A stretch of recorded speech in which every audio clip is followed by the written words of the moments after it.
See, that's what you get for coming to class. Cross one turn long.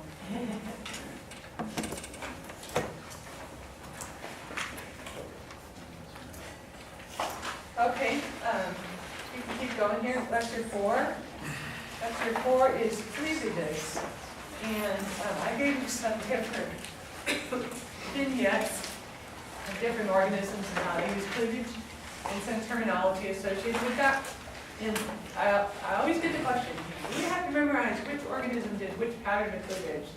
And the answer is no, not really, but it might actually help you if you do, just because that'll give you a mental picture of what those terms actually mean.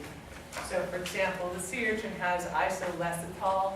You picture a sea urchin in your mind. Sea urchin embryos have very little yolk. So that's the meaning of that word.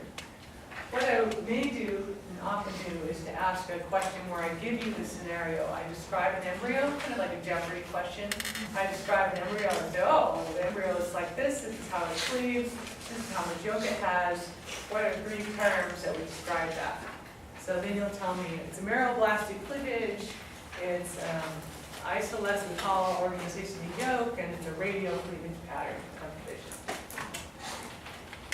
Or any combination. Any questions on lecture 4?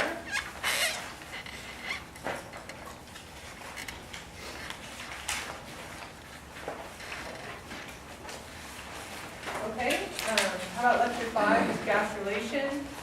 This is where we started talking about beta-butenin and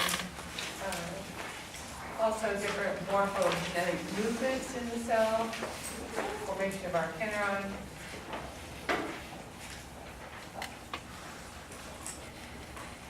So definitely know the 2 pathways that you told us to. Yes, so we have the 2 cell biology pathways, the Wnt pathway and the TGF-beta pathway. So I may ask a kind of a general question about how that pathway works or what components are in what pathway, that kind of thing.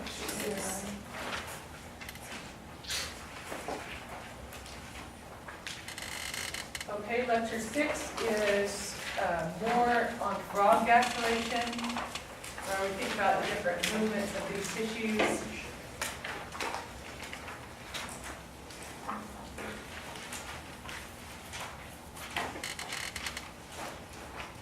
Let me talk about here.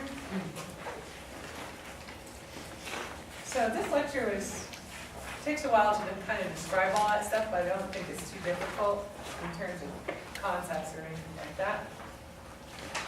Lecture 7 is axis formation. So all along, as we've gone through the lectures, I tried to talk about different show it, log it, and move it approaches. So hopefully you're kind of getting the hang of the logic behind these sorts of experiments. And I may give you a scenario. I might say, we do this kind of experiment, what do you predict would happen? Or I might say, well, it would be nice to say which approach should we use, but it's kind of hard for me to ask that question because it'll give too much of a difference and it's going to be too hard to grade, so I probably won't do that. But some of the things that I've highlighted by giving you in-class exercises, like this idea of necessary versus sufficient, or maternal products, or segmentation genes and how they work, those would be excellent things to ask questions on because they're really grappling with you thinking about concepts within the class. Are you going to put those in-class activities on the internet to look at again before the exam? So I'll give you some points, and you'll see your points in the grade book. And I keep meaning to bring back the actual papers, but you're definitely welcome to have them if you want them, or you can look at the exercises which will now be posted online.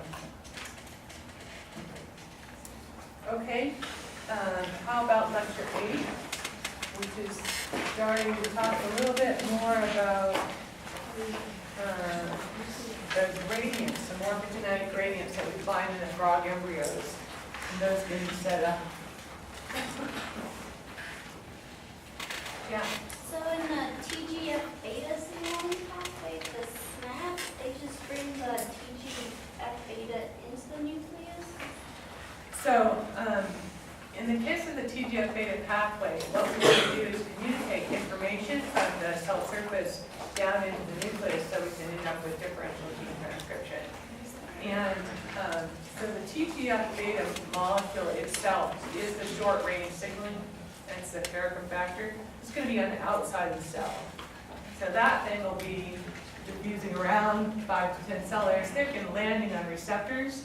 It does not physically get incorporated or taken up into the cell, the TGF-beta molecule itself. It just sets at such in range, it flips the switch to then trigger the transmission of that information into the nucleus. So how does that happen in molecular terms? Well, the receptors get phosphorylated. They then communicate with some intracellular proteins, which are SMADs, in fact, specific ones. And then those SMADs are the ones that go into the nucleus, not the TGF-beta. And then in the nucleus, they combine with other proteins and engage in transcriptional activation and repression. Yeah. Well, we have to know like what all the different kind of stuff does. Like, oh, there's no noggin, know that, and that means it's going to be ventralized. Or because you talked about a lot of different proteins and transcription factors and genes and Yeah. different animals and which ones go away, do different stuff. I just don't know how much. A lot of animals, a lot of genes. Yeah. I mean, there's general concepts, but I don't know Right. if you need to memorize the exact ones. Like this means know this. That means know If that. it's a gene and it's in your term list, know something about it. Because we talked about that gene in some detail, and I'm going to be asking you a question that involves that gene and what it does and its activities and stuff. So if you know what we talked about and what it does, then you can just reference that information and be able to tell me the correct answer. So it is a challenge for me to try to write these exams. I don't want to give you just straight memorization questions. But on the other hand, we have to have some level of that because we have all these new terms and you have to think of questions that are reasonable that reflect what I'm trying to teach you.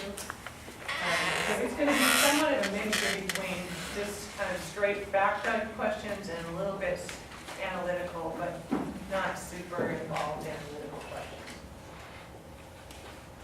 Okay, how about our last two lectures with C. elegans and Drosophila?